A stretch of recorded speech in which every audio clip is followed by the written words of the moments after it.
শোল মাছ।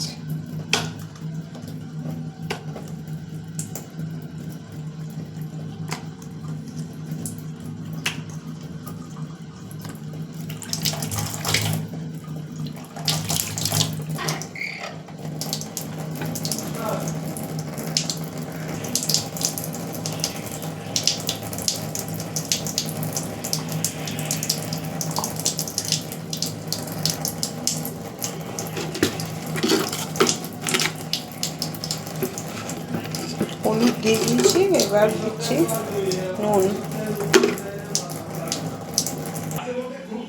আজকে রান্না করবো শোল মাছ। দেখো মাঝখানের পিসগুলো নিয়ে নিয়েছি গোল গোল। এবার কড়াইতে তেল গরম করতে দিয়েছি। দেখো কড়াইতে তেল গরম হচ্ছে, মাছগুলো ভাজবো। এগুলো হলো নুন হলুদ মাখা শোল মাছ। বাঁচতে দিয়েছি শোল মাছ, ফ্রাই হচ্ছে।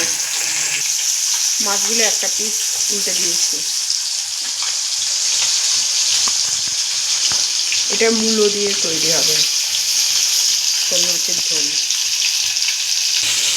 এগুলো হচ্ছে কেটে রাখা মূলো।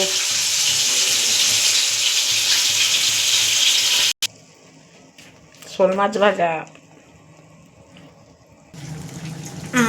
ফুটছে।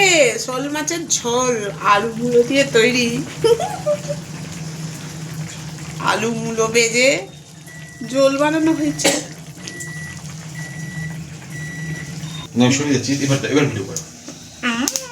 এই যে শোল মাছের ঝোল কমপ্লিট। উপরে ধনে পাতা দিয়েছে।